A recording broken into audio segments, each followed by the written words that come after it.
all right. So we got D&D Trash Talk back at it again. You only got Dre tonight. Um, so I just had to jump on here. Just watched a great game with Michigan State and Utah State. Great way to kick off the college football season. I thought it was a great test for Michigan State. Now, remind you, I'm a Michigan fan, so don't get it twisted. I was rooting for Utah State to take them down, but hey, I gotta give credit when credit is due. Michigan State weathered the storm. They faced a team in Utah State that obviously had a really good game plan, some athletes. I thought, I believe the guy's name is Jordan Love of Utah State, played pretty well. Threw two picks, but for the most part, he was able to spread Michigan State's defense out, and basically was able to create matchup problems with their athletes. Did a pretty good job of controlling the pace of the game. I don't know how experienced he is, but he looked pretty good. And he definitely gave their defense fit. So you got to give credit where credit is due. That was a pretty good test for MSU in their quest to win the Big Ten this year. So, look, the way I kind of view this game, I'm not going to take too much out of it. If you watch the game, it was back and forth. Michigan State, to be honest, really did pull out a nail biter. Utah State went up 31-30. I believe there were about 7 minutes left, maybe 5 minutes left in the game. And it looks like they had MSU on the ropes at that point in time. Luckily, MSU had definitely had the advantage of offense. It gets a point in time in the game when you see these matchups where talent takes over. And unless some unforeseen, circumstances happen, like a fumble, pick six, a miraculous catch, a lot of times the most talented team pulls it out. Eventually, 4 quarters, 60 minutes, the water finds its level, and you start to see that separation. That's basically what happened in this game. It was pretty neck and neck, but once you got down the stretch, MSU basically took over. And what happened was once Utah State went up 31-30, Michigan State made a very simple game plan on offense. They're like, okay, well, we'll get the ball to the Lewerke. We want to do basically an option play, which we go to the left and the right and force the Utah State defense to either commit to the quarterback or to the pitch man. And every single time Utah State committed to the Lewerke. Why? Because you have to respect his legs and most definitely his arm. So at the end of the day, MSU weathered the storm and they pulled it out. So I really don't, want to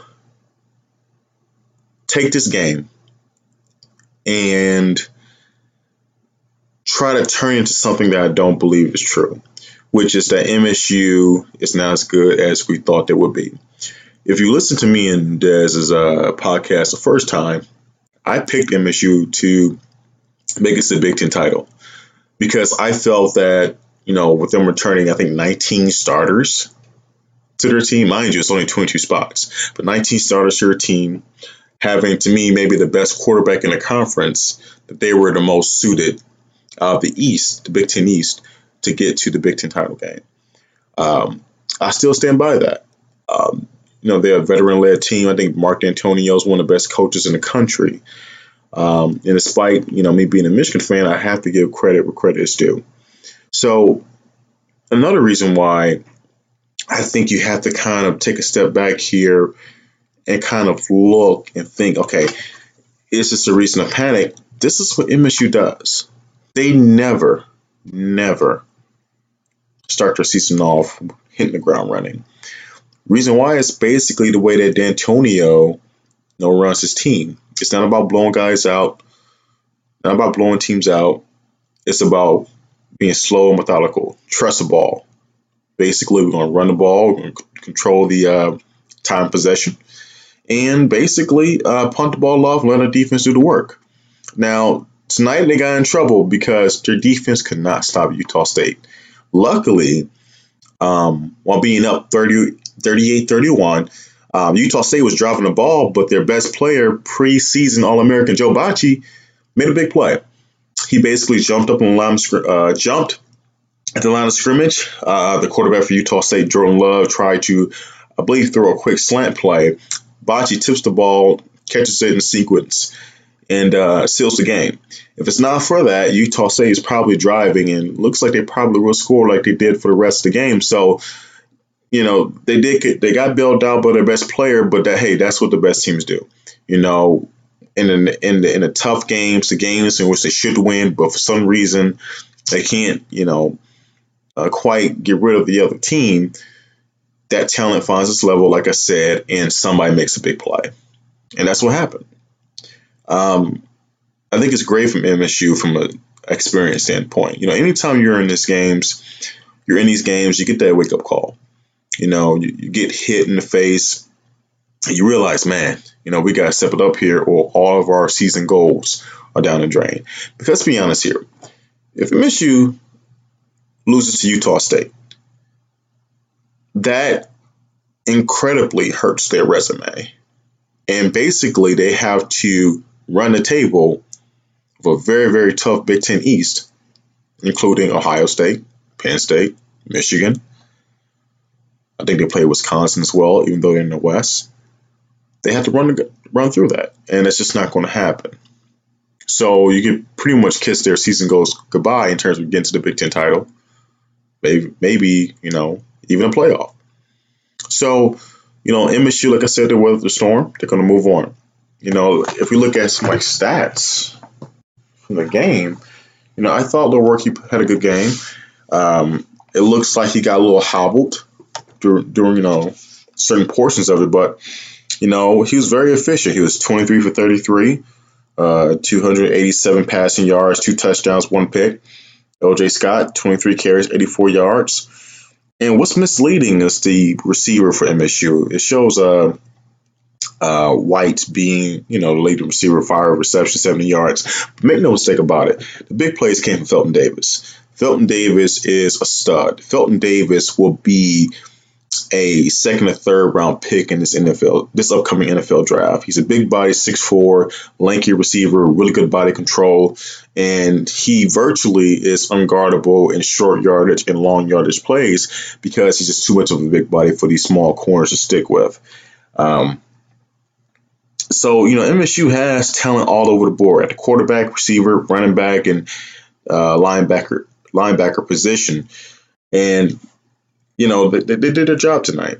They survived, and I highly anticipate that they will continue to play a little bit more smoothly, and these games won't be as close with the teams that are not quite at their talent level.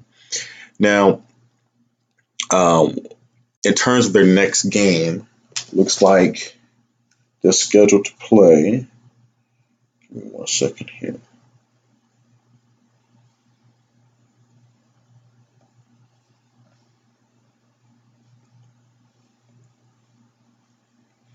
This is what I get for not being prepared. So I apologize, guys, for not having this up already. But now I'm interested because we have to see how they match up. So they have Arizona State next Saturday at night.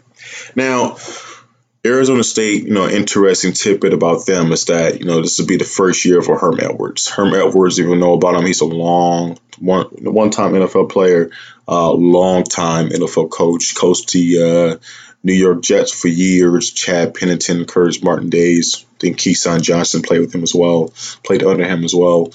Then he was coach for a few years for the Kansas City Chiefs. So he's an NFL guy, and I remember when Arizona State made that hire, I thought to myself, and I don't know what you guys think, but okay, Herm Edwards is in his 60s. He hasn't been in a college game probably since he was in college. So what is that, 40 years ago?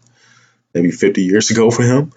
And all of his, experience in coaching is pretty much in the NFL. So you're going to take an older gentleman with no virtual connection to 18 and 22-year-olds, excuse me. And you're going to say, rebuild my program. Don't know how it's going to go. Granted, from an MSU standpoint, they do have to go to the West Coast. It is a night game, so you just never know how that could turn out. But I don't know. I don't think this is a game that MSU needs to worry too much about. If anything, I anticipate them playing a little bit better. Sometimes when you have these home openers, you're so jacked, you're ready to get the season, especially when you have a lot of high expectations. You kind of come out a little with your head blown up. You're at home, you're getting pumped up. You think, oh, we're going to roll this team. Then, like tonight, what MSU saw, that's not the case. But I think getting away from my home, pretty much, I believe, playing a cakewalk in Arizona State in terms of talent differential. I think this is going to help MSU. I highly anticipate MSU, winning at least by two possessions, maybe 35-20, 34-21, or 21-30. 35, I think it's a 2 touchdown difference plus PATs. So in terms of what's next, MSU is going to go to Arizona State and get a win. And they're going to continue to push on throughout this season until they come up with a true test against Penn State, Michigan, and Ohio State. It's a good game. They weathered the storm. Their talent looks good. Mark D'Antonio, of course, looks like he has these guys fundamentally sound. Of course, on defense, they have a pretty big gap to fill with Isaiah Scott, who was their best corner last year. It's going to be out for some time. So, as we saw tonight, this actually could be something to worry about, if anything, on defense, is, being picked apart in the passing game. I mean, look, I don't know much about Jordan Love, but he looked pretty good tonight. And I don't know if that's because Jordan Love is just this unknown talent or MSU has some question marks in their passing defense. So if there is anything to watch out for MSU in terms of improving, it will be their pass defense, in particular for teams that spread the field. So that will be what I'm watching.